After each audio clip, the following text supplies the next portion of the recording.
Okay, is it working? Great. Okay. So, welcome to the Commander show about how the fuck to play Commander. It's very simple. The thing to remember about Commander, and we're going to go through a lot of topics today, but the most important thing to remember about Commander is it's a casual format, and a lot like D&D, the point is for everyone to have fun. If you're not having fun playing Commander, something has gone wrong. Okay, so we're going to be talking about how to play, how to build, and how to play well all together, because all of these factors make for a good game. If you have any questions, raise your hand. Fantastic. So first off, we're going to cover how to play, which is the rhythm, the board, the rules, just so that you can sit down and go, I'm ready to play Commander. First off, what is a Commander deck? The point is that Commander decks are different from normal, standard, modern, all these other formats.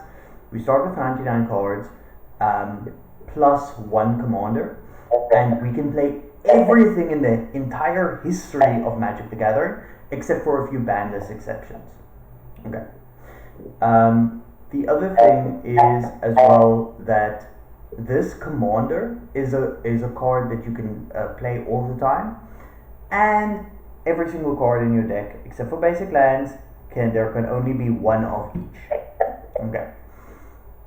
Additionally, your deck is determined by the color identity of your Commander. We're going to get into what that means in a little bit, but in short, it means whatever colors are on your card are the colors you can run. You can't use colors outside of that.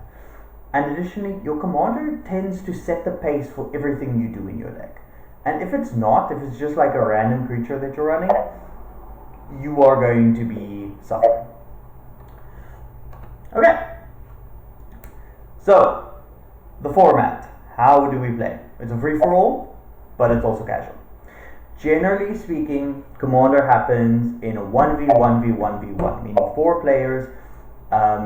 So it's always going to be you and at least 3 other people. Commander games can stretch to about 6 people, even 8, but often that's not really the case.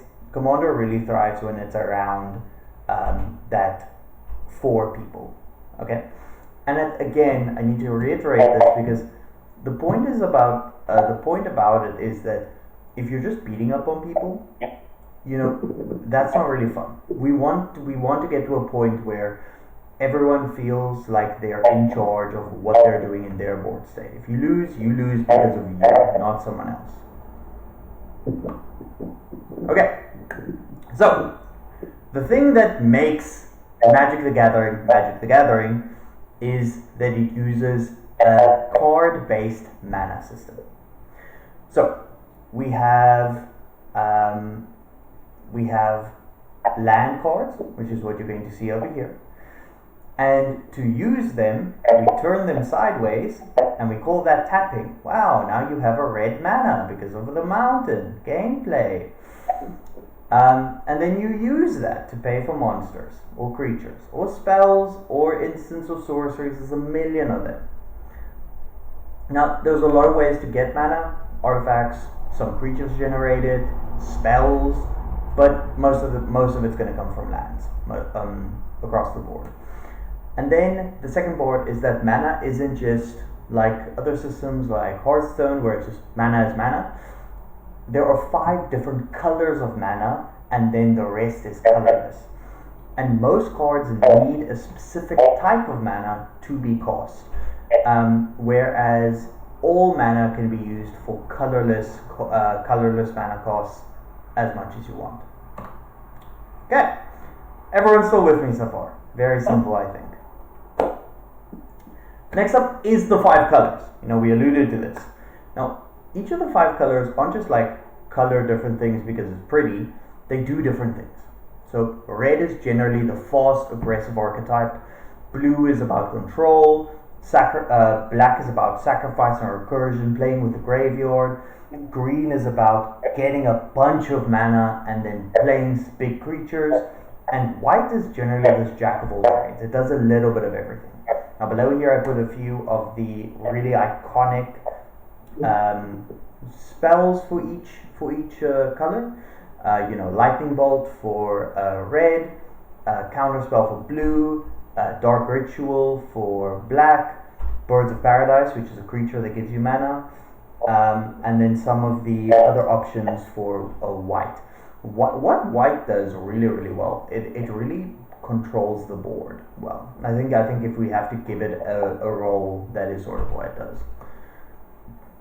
Okay, now cool, we know more or less, we can see a board and we know, okay, something's happening on the board. But what happens during a turn? So each turn you're going to be doing a few things. You'll want to play a land, you draw one card, and then you play as much of the cards as you want, as you have mana for. But every so often there is a card that breaks that rule. A card that lets you draw extra, a card that lets you play extra lands, a card that reduces the cost of its mana so you can play more things. But at the end of the day, you're balancing two resources. You're balancing the mana that you have, and you're balancing the amount of cards in your hand. If you're dropping your hand, it doesn't matter if you have 10 mana, you can't do anything with it. So you need that ability to refill on both ends. So there are 5 zones in Magic the Gathering that we have to be aware of. Generally on your left hand side, they are the deck, the command zone, which is above your deck, the graveyard, and the exile zone. Now the deck is where all your cards reside, generally called your library in technical terms. Your command zone is where your commander is. That's where we track commander attacks, and it's where it's always housed so that we know where it is. Exile, which is generally above your library. When cards get exiled, they generally stay there. It's very rare that they leave. And then we have the graveyard, which is your discard pile. When something goes to the graveyard, there's usually a way to get it back out. And then finally, we have the hand. Now, there's one more zone here that I didn't really mention, but it's the play area. Now, the play area is basically everything. But generally, cards will be always moving in between those. Now, it's a very simple concept, but I think it is important just to mention it. Okay, now, we know how mana works, we know how cards, we know what to look out for. How do we play? So, at the start of every commander game, you're going to shuffle up your deck, except for your commander, which we're going to put in its zone. We're going to draw 7 cards, and we're going to look at them. We're going to go, is this a good hand to keep? Now we're going to talk about what do you want a mulligan for, but let's talk about the mulligan first. So, in Commander, or other, generally when you mulligan, you put all of your cards back in, you shuffle your deck, and then you draw 7 new cards. And then you pick one card to place at the bottom of your deck. In Commander, you're allowed to do that once for free, no need to put anything back. And so then we ask the next question, what's a keepable hand? So what you want to do is that you want to have at least 2 lands. Less than 2 lands is a really big gamble. Even 2 lands is a gamble. The perfect place to be is about 3 lands and you have some playable cards. 4 lands is touching on too many because now you only have 3 cards in your hand that are playable. And 5 lands is a definite mulligan. So on the other side as well, 2 lands is a bit of a like, ooh, maybe. But if you have a lot of cheap cards in hand, or you have a soul ring, or you have ways of generating more mana, then you can consider it if you have good starting cards in hand, or alongside that, or maybe a cheap commander. Which is always the exception. So like a cheap commander is really good for putting pressure up early. One of the cards that I'm playing is Lightning Army of 1. It's a 3 cost, so I know I can get that out very, very quick. If I put down a soul ring and 2 lands, I'm good to go, and I also have some surplus. Oops, double skip. So why is it so important to get out the commander early, right? It's because the name of the game is pressure, and that's why we're looking at why we're keeping certain starting hands as well. If we have a hand of all lands, we're not applying pressure. Yes, we're ramping. Yes, when we get to our 7th land, it's going to be amazing, but you haven't played anything, so you're going to be open. Because the core concept of how Magic works is when creatures attack, they become tapped. What that means is they can't be used to block, they can't be used to activate abilities that require tapping, and because of the way that commander works, 3 other players are going to play before you get the resources on your creature's back. So if you swing with everything, you better swing to kill, because after that you're going to be wide open. We're going to do a bit of board states later on to go into that concept a little bit more, but that's the core behind it. So the phases of a turn. We know how to start the game. We know what we're looking to accomplish. How do we do it? So every turn is going to start as follows. You are going to untap anything that is tapped, aka turn sideways. You're going to use upkeep. Now upkeep is not really relevant beyond a few cards. Upkeep is kind of like a sunsetted mechanic, but it's here all the same. You're going to draw your first card, and then you're going to play. We're going to go into main phase 1. After main phase 1, you can then transition into combat, which as you see from this flowchart down here is actually a very complicated thing. But basically it just means I say who is attacking who, the other person says who's blocking what, first strike happens, normal combat happens, combat step ends, and then we move on to main phase 2. Then we go into the end step, and the end step is where where your turn ends, and then we do cleanup. So cleanup is when basically your entire board gets reset, because that's really interesting about how creatures work versus other games out there, is that creatures don't retain damage that they take. Once you hit the cleanup step, it's all over, everything's cleaned again. And it also means that you lose all mana that you would have kept floating. Now we'll talk about floating mana a little bit later. It's a bit of a overboard concept, but it's something to think about. Okay, hand size and commander, because I mean these are the two things, right? We're starting with 7, we've got a commander. That's the big difference between this card game and other card games. Your maximum hand size is always 7. There are cards that change that. Magic's a very old game. There's basically a card out there that changes every single rule, but generally speaking 7 cards. And then we have your commander. Now the way the commander works is that you pay the cost of the commander, but if the commander dies, you can then return the commander to the command zone if you so choose, which is generally a good idea, and then you pay 2 additional colorless mana for it, and that is a cumulative cost. So if it dies 20 times, now it costs 40. I don't know why your commander game is going 40, is allowing it to die 20 times, but it can. Next up is, what are the card types? Okay, quick fire. Lands, creatures, artifacts, planeswalkers, instants, sorcerers, enchantments. What are those? They are all spell cards. So a spell card in MTG is all cards. The term comes from a very old little piece of lore that they had for the Magic game. A little bit of trivia for you guys is that back in the day we were all planeswalkers, as in the players, before the planeswalker type actually came up, and we were engaged in wizard duels to the death. It was very nerdy, but the term stuck around. So, what are all these types? Lands is how you get mana. Creatures beat the shit out of things. Artifacts are outside the creature pool, but they generally do things similar to lands. Planeswalkers are special types that activate abilities and gain and lose health, aka loyalty. instants are spells that can be cast at any time, sorceries can only be cast in your turn, and enchantments are generally permanent effects until removed. And here we're going over everything, all of those things, as I've just mentioned. These are all, the most important is that these are permanents. These are considered permanents. That means that once they are played, they stick on the board. Something has to remove them to make them go away.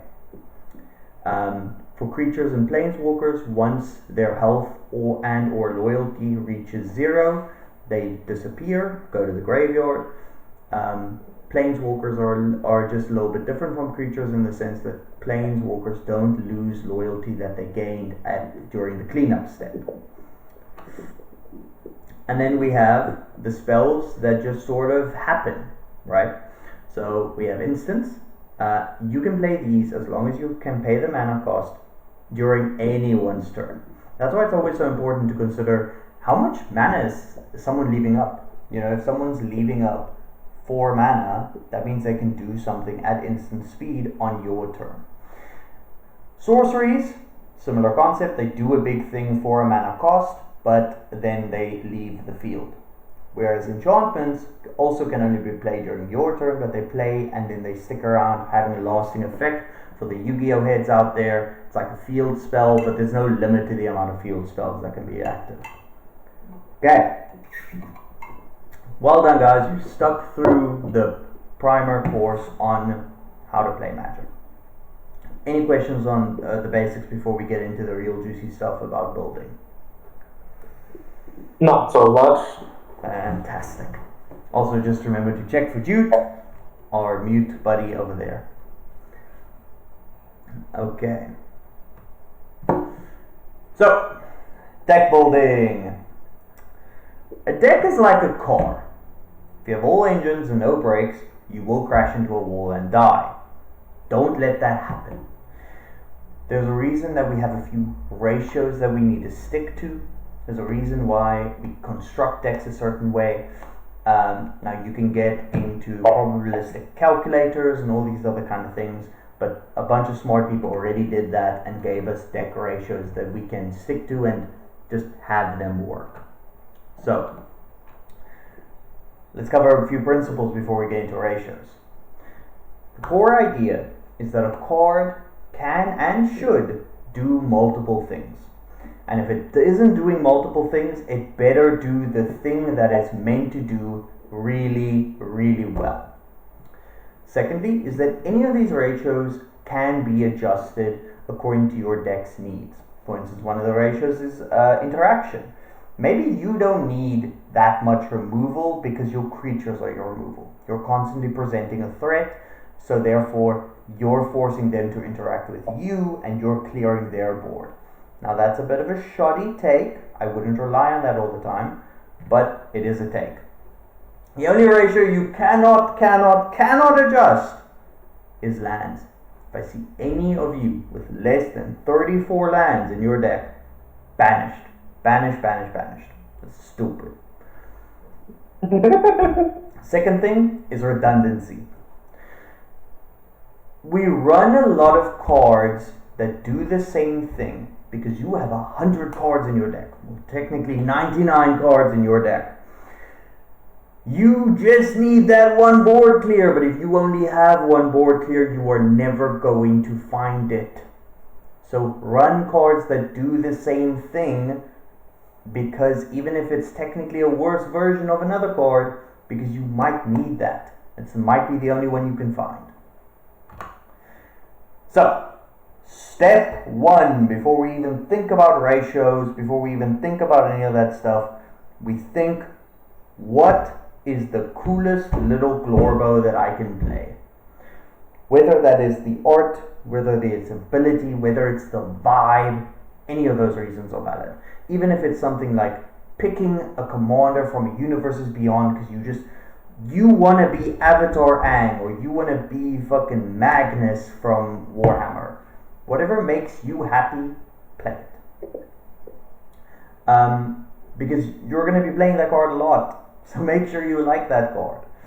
Because what's going to happen is, if we can think about it like Pokemon for a second, choosing your commander is like choosing your core.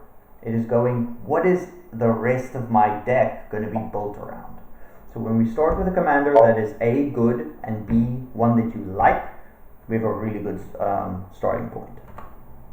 So, what does your commander decide?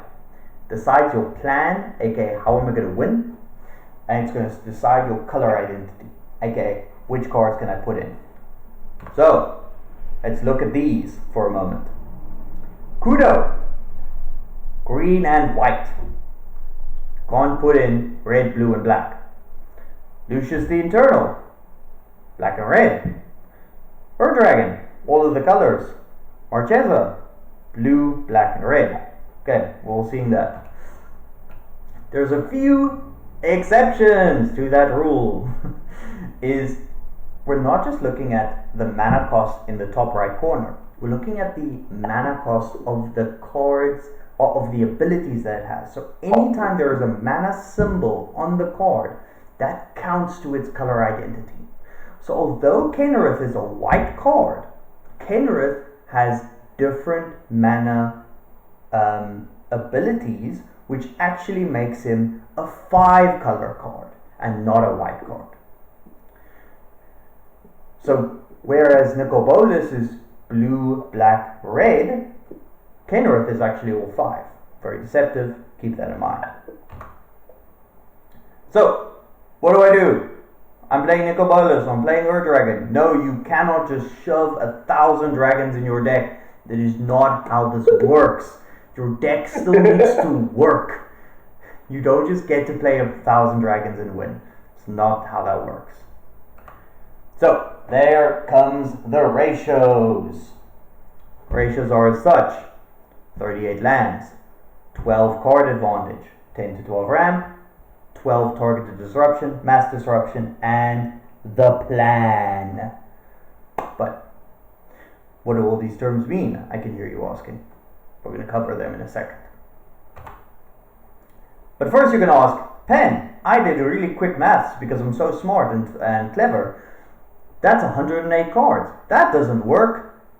Trick. That is because your card shouldn't be doing one thing alone. You can have cards that are part of your plan that wipes the board. You can have cards that are part of your plan that are actually target disruption.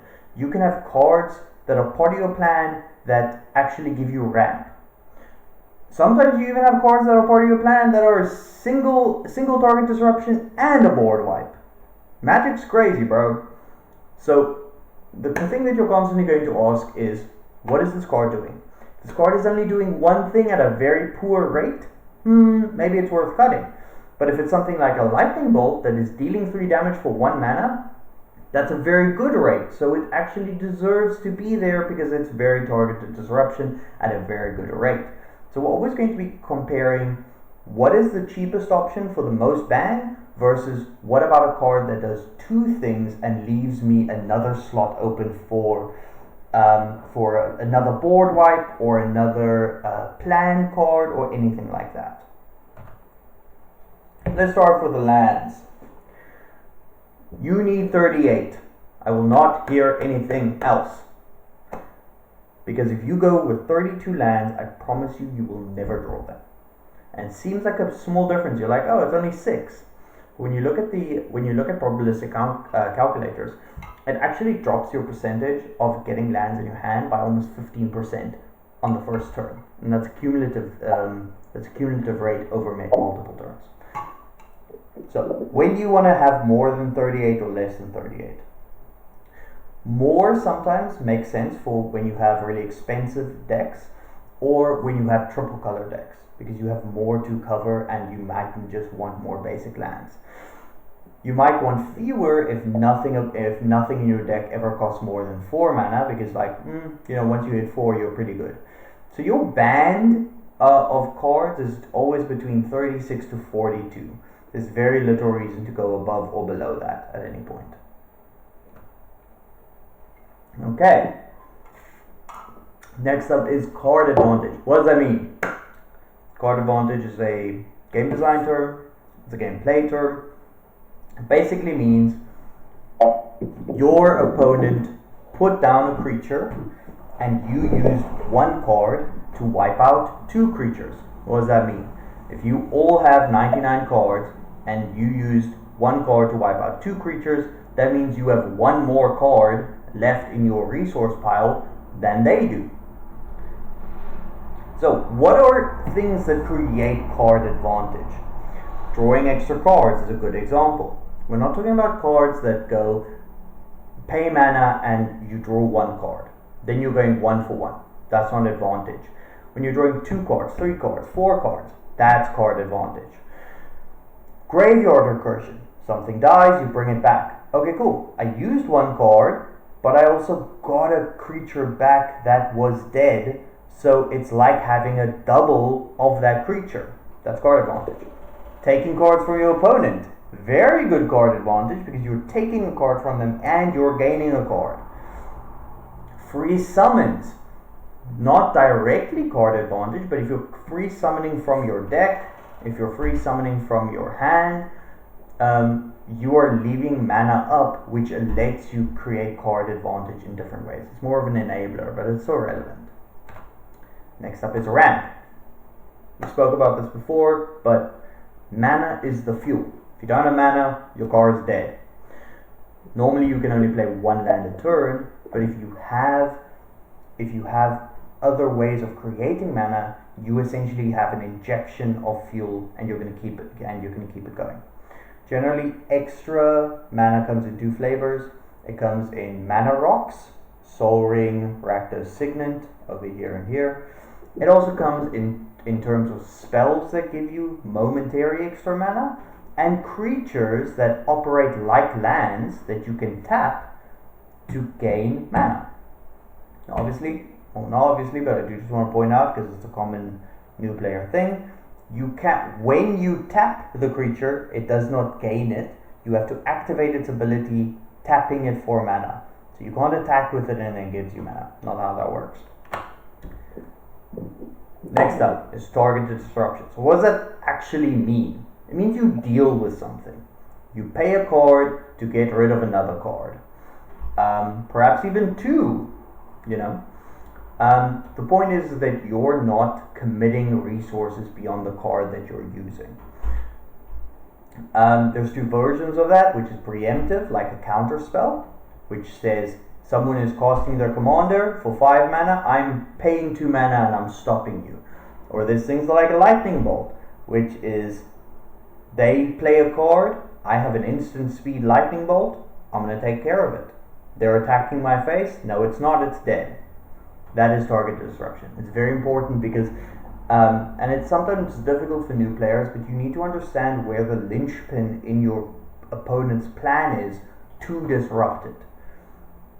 Commander is a social game. So ask the table, hey guys, how do we feel about this? What do we need to get rid of? Generally, someone can help you understand the problem that you're facing. Then we have mass disruption. This is the oh shit button.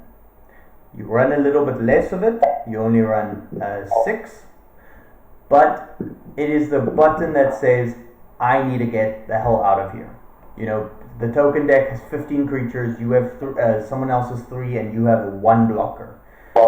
You're losing a lot less by losing 1 dude versus getting beat in the face by 3 bigger monsters, or even 50 small dudes. Generally, targeted disruption is wiping the board, it is clearing a graveyard, it is making yourself untouchable.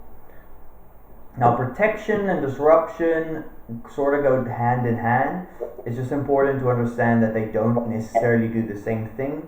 And if you are 1 over the 6 because you put in an extra protection spell, that's okay. You can sort of count that towards your plan.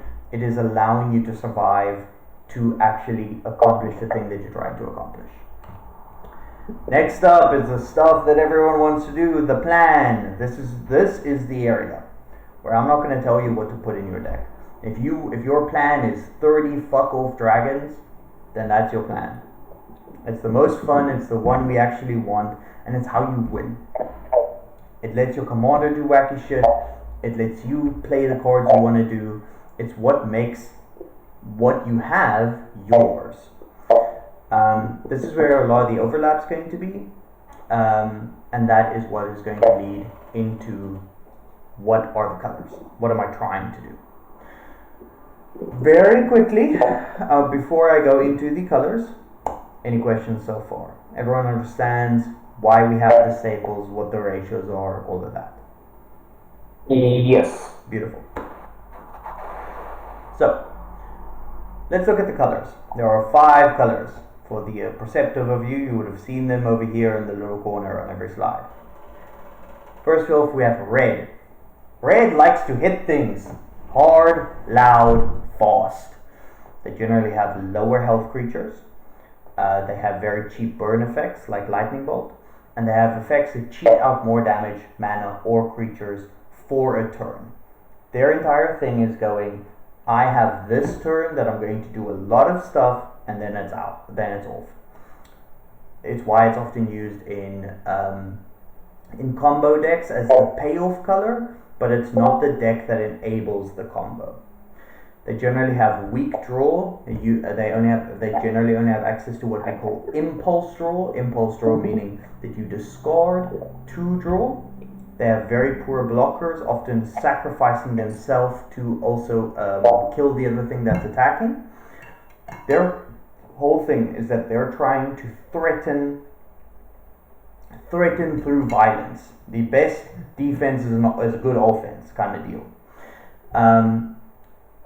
What they do struggle with is that they can't remove creatures without dealing damage. So high health or invulnerable creatures are a bit of a problem. And they also love to cast from the graveyard, spells from the graveyard. What this often means is that if the spell's not in the graveyard, it's generally a weak spell. The power of these spells are gated by the fact that you can cast them twice. So it's often red is a lot of small incremental wins that allows for this backbreaking force. Next up is blue. Blue is high and slow. They are going to create evasive creatures with flying, creatures with cannot be blocked, and they're going to create card advantage by drawing, by bouncing back your creatures that you paid 7 mana for back to your hand. They're going to recycle their deck by shuffling cards back in, and they have other ways of reducing and cheating mana costs. They also have ways of giving themselves extra turns. Just straight up 2 mana, take an extra turn. It's crazy stuff. Blue is also the color that has access to Counterspell. Now Counterspell is not as exclusive as it used to be, but blue is still the only color with like 8 of them. So they can just choose to have more than you do. They aren't very good at beating you over the head, but they're not really leaning on that. They're leaning on ways of cheating the win, of going, I play this card and I win. And that's what they like to do. It's a great splash into other decks, but it is the color that rewards a good builder and a good pilot. Because knowing when to use these spells that don't seem to be doing a lot is difficult for new players, but it's very rewarding when you can do it. Next up, green. Everyone loves to hate green, but the reality is that green is one of the most honest colors because it is going to cheat and it's going to tell you how it's cheating and it's going to challenge you to do something about it. They have a lot of spells that let them play multiple lands per turn, ways of cheating out really big monsters at a very cheap rate. I mean, there's a 7 mana 8/8, can't be countered, it's got ward, it's got haste, crazy stuff. They have ways of buffing themselves, and they can go swarm or they can go big monsters. What are the limits? Card draw. They really suck at getting cards into hand, and they really suck at removing threats. A lot of their removal is combat based, and a lot of their card draw is creature based. They have more creatures, they draw more cards, but once you wipe the board, their engine just stalls immediately. They're a bit like a downhill go-kart. If you ever have to go uphill again, it's a very bad battle. They are also home to many of the mana creatures with the ability to give you mana simply by existing. But the thing is that what green does really well is that it can take those creatures and can start making them into threats. Sure, this Birds of Paradise is a 0/1, but if a green gives all of their creatures +2/+2, now that's a 2/3 flyer bird that's just beating you over the head every turn. So they have ways of creating threat even in the smallest of creatures. And we have black. If green is honest, black is lying to you. It is constantly lying to you. It's always telling you, no, I don't have much resources, and then combos off and suddenly has a full board and you have nothing. They cast spells and make mana very cheaply by sacrificing creatures. They do a lot of recursion, taking creatures from the graveyard and putting them back into the field. They discard expensive cards from their hand and then bring them back out of the graveyard. They have the easiest way of killing creatures with low cost single target removal. But they really, really do struggle with wide boards. So mass removal is a bit of a problem. They also play with their health pool like a resource, so they can end up burning themselves into very lethal ranges accidentally, or even burning their board and then getting disrupted. Black is always trying to go and play with am I in danger and how much danger am I in. Finally, we have white. Jack of all trades, master of none. Not entirely true, since they do one thing really well, and that is board wiping. And that I'm talking like absolute no questions asked, we're wiping the board. This is a do-over. But what's amazing about white, and why it's such a good first-time color, is that it does everything. It creates tokens, it has some middling draw, it has middling removal, it has biggish monsters, but it's not really great at any of those things. It creates advantage by just being in a better state on any battlefield than any other color is on a battlefield outside of its comfort zone. It kind of does everything a little bit worse than others, so tokens aren't as good as green, draw is worse than blue, removal generally has a catch, unlike black, and its beaters are weaker than red.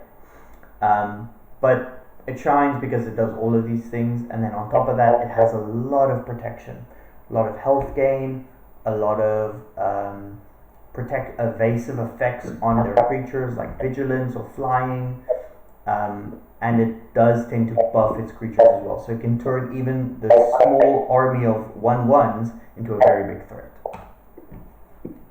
So we have all of that. How do we bring it together? Figure out what you're trying to do. A lot of decks in the similar color combinations will have like 40 cards. Let's not call it 40 cards. Let's call it 20 cards, excluding lands, that are going to be more or less the same. Now with land base, that's about 60 cards that are identical. So you need to confirm what you're trying to do, and that's where your focus is. So every card choice needs to be serving your plan to a degree. And again, if your plan is Dragon and 5 million dragons, sure thing. But remember, you still have those other cards that you need to fill out. You need to commit to surviving long enough for your plan to come into action. So, question 2 becomes, great, we know how to play, we know the basics of deck building, so do I just jam every single powerful card and then move on? No, we don't do that, because we don't like beating up our friends in an unfair fight. No one wants to fight the guy with one hand tied behind his back with a limp and he's blind in one eye. It's not really a fun fight. So, we have the bracket system. Woohoo! The idea is that everyone is always at the same power level roughly. So we're trying to move away from the power disparity, because the closer we are in power, the closer the games are and the more fun they are. So here's the bracket scale. As we move right towards 5, power goes up. But we don't generally play 5. We're going to be in brackets 3 and 4 most of the time, generally 4, just because it allows us a lot more room. So, how is the bracket decided? There are hard rules, but there are also vibes.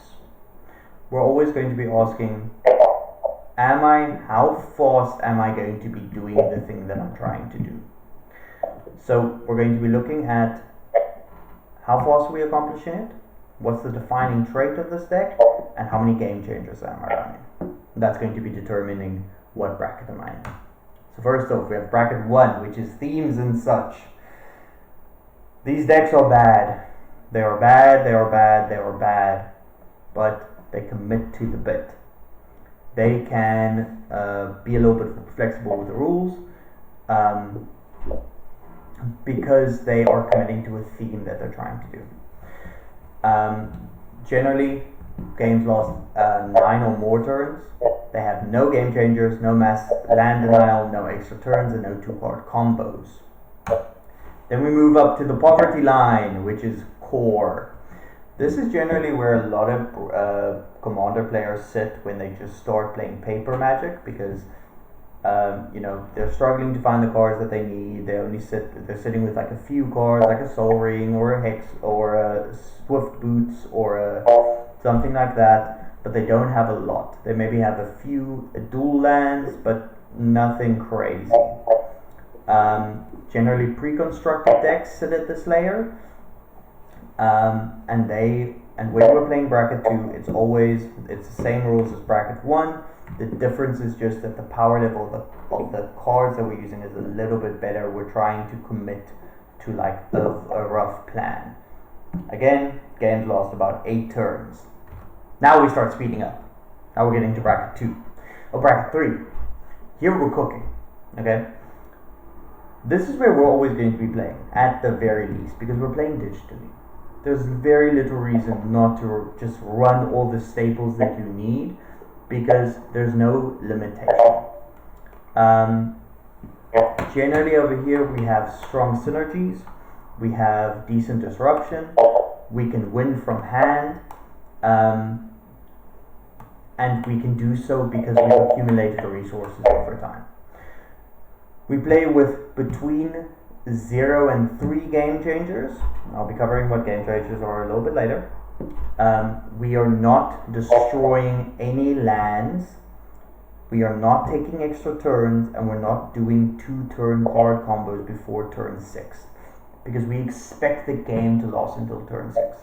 By turn 6, the question becomes, what are we still doing here? Why is no one winning? And its defining trait is the staples that it brings to the table, because we can run all the staples. Now, bracket 4, the target. This is where we want to get that. This is where we want everyone to start building towards, because once we get here, we can start playing 2 or 3 commander games a night instead of spending 2 hours on a single commander game. Because we don't expect the games to last that long. We expect them to last 4 turns. And its defining trait is speed.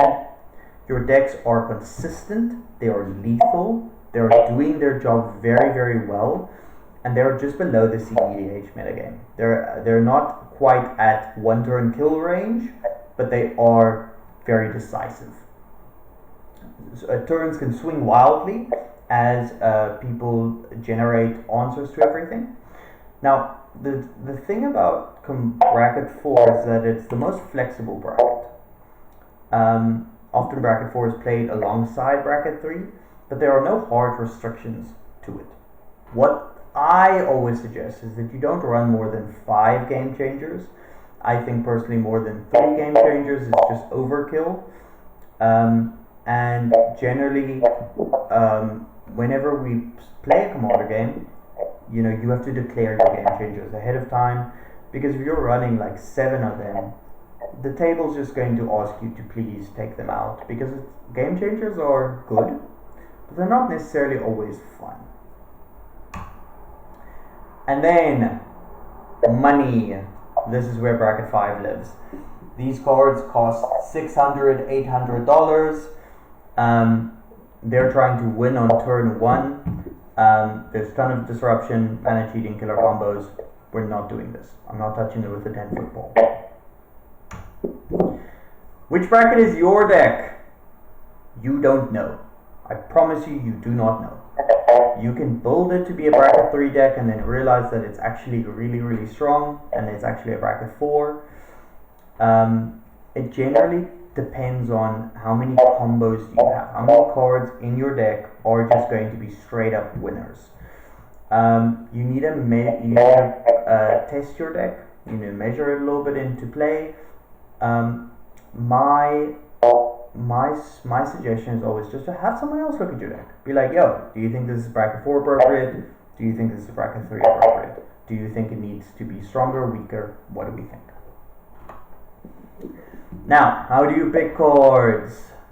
I'm going to get shouted at by some people. But I look at ADH rec because aggregated data is a really good source of making decisions. It is not your final decision maker. You are still a human. Please use your brain. But it's a good place to start. And it's a skill you have to learn. The trap that can happen when you're playing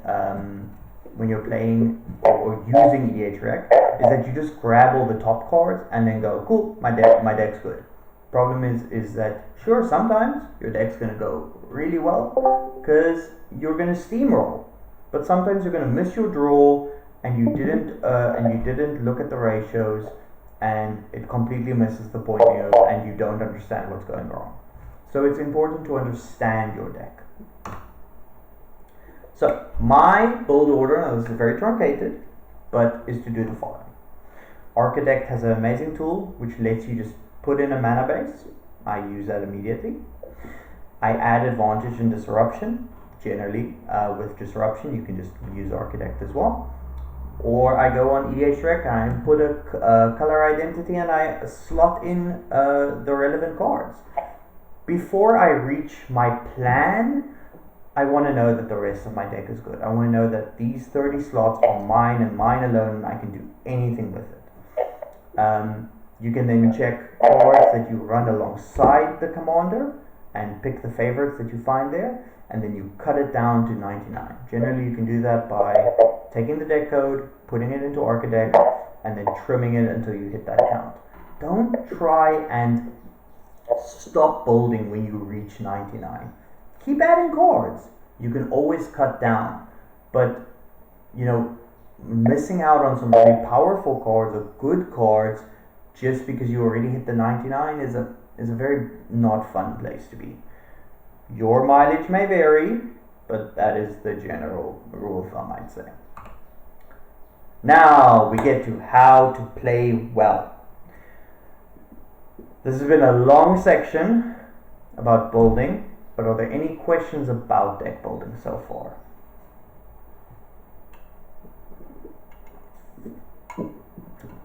Silence in the stands. Wonderful. We're going to how to play. I would have questions, but I wasn't there for the deck building section. Oh my goodness, Zenol, you're here. Wonderful. Yeah. I thought you couldn't make it. My thing got cancelled. Yippee. Do you want me to restart the entire presentation? No, I'm kidding. Of course, I'm sure the others will be happy to listen to all of it. After I finish this section, I'll do a quick speed through, and then I'll do a real time example. Alright, sure. Okay. So, Commander is a different game from Magic. It's different from Yu-Gi-Oh! It's different from Hearthstone because you're sitting with 3 other real people that you know and hopefully care about. Maybe not. I don't know you. And you're not playing against one other person. This is not a duel of destiny. This is a pot of monkeys, and they're all trying to kill each other. These people know you. They know your little quirks. They might gang up on you because it's funny. Hello, Plomp. They might hit you because you said something mean to them, and then they said, actually, I'm going to beat your face in. They might do it just because it's funny. Who knows? It's very important not to hold it against anybody. It's just a game. This is not a personal thing. And also know that sometimes it is a social game. So if you don't want to get hit, be social. Because there's two big factors to how Commander works. It is the balance between having fun and winning, and the politics. So let's go into fun and winning first.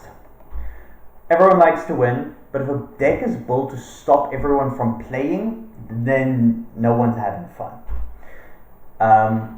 And generally we're going to ban you from the table, because hey, it's a social game, we're allowed to do that. The question to ask is, when you're putting a card in your deck, you need to ask yourself, is this making for a more fun game? Am I creating challenge and advantage for myself while letting other people come back? Or am I just doming someone and then they're gonna scoop? So best way to get around that is just ask the group, ask your table. For politics, there's about 4 levers here. Threat, which is a accessible thing.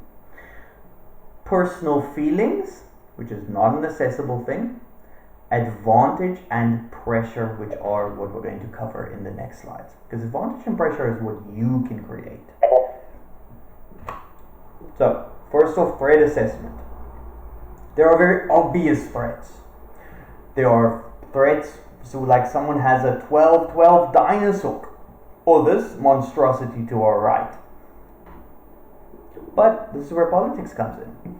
If I can make sure that they're not hitting me, are they the real threat in this moment? No. So then we can start shifting on threat assessment. You can win a lot more games of Commander by negotiation than you can purely by having a good deck. So talk to people, redirect them, try to find a way that you can both create advantage for each other, and then go into that 1v1 slog and try to win. And then we have advantage and pressure. So advantage you create through card advantage, but pressure you create by presenting a threat. Something that someone else has to worry about, to go, in one turn their mana base is going to come up and they have 7 cards in hand. That's a threat. That creates pressure. This is not a threat on the board that they can deal with, but there's pressure being applied from what is coming. So let's look at some examples of a board state. You are in your combat step. You have 4 creatures on board. You have no mana up and you only have 2 cards in hand. Player 2 to your left has a flyer, 4 mana and 4 cards. Player 4 who is across from you has 3 creatures, 1 mana and 1 card. And player 3 has 5 creatures, 0 mana and 3 cards. Remembering that turn order goes like this, clockwise. So Klaus, what should you do? Should you attack, perhaps, at the guy who only has 1 flyer? Who thinks that's a good idea? No one, because you're all very intelligent people. I believe you could destroy player 3. That way he sits for 3 turns gaining mana and he can play the game, and that's very fun. That's my opinion. I see Zeno is an evil player in our pod. Here's why swinging out is a bad idea. If you swing all your creatures, you have no blockers. You also don't have mana like all the other people. Second one is player 2 with the 1 flyer has mana up and just blows up 2 of your creatures. Now you have 2 tap creatures. One of them has been blocked. You have 0 mana, and this is very, very poor to Commander. Now you're waiting 3 turns to untap and draw. You are fucking dead. You are going to get beat up by everybody else because you're open. So that's where pressure comes in. It's not just about what you do. It's how you can get your opponents to respond and turn aggression into advantage. So sometimes pressure looks a little passive, But make sure you're not the one creating pressure for your opponent because you're being too aggressive. And this is where pacing the game comes in. This is a core concept that I want to talk about. Emptying your hand and mana every turn is advantage in the moment, but it means that you can't respond down the line. And then it comes down to who had the better card in their hand. It's not a situation you want to be in. You want to be able to respond to things. You want to be able to curb your opponent and push on your own advantage. Unless you really know that you have advantage that you don't have to turn around on, I would be very, very careful about just dumping your hand. It's a very common problem in this pod. Everyone just dumps their hand and doesn't really think about the turns ahead, and then it becomes a who drew better game, which makes it feel a little predetermined, and it didn't have to be that way. In an example, if a green player is ramping up really hard, they'd have a bunch of mana untapped, or rather, they're ramping up very hard, they're dumping their hand. It's a good idea to leave some mana up to answer that big turn that you know is coming. They're applying pressure. You can't do anything about it now, but you know it's coming. So instead of emptying your hand, disrupt, because that is going to curb them, give you an extra turn to build up your own resources for the clapback. And those are the 3 things that we needed to cover for today. It's building the card with the breaks attached, reading the table because it's a social game, and to play so that the game is fun for everyone, because we're trying to have fun. It's just like D&D. You can build the most powerful character ever, but that's not really fun for everybody else, is it? It's fun for you, and maybe you even have a party who's very happy that you are the best one, but you talk to them first. And that's where it comes in. It's a social game. Talk to your friends. Figure out how do we make this work. Any questions in closing before I recap for those who were late in class? Nope. Wonderful.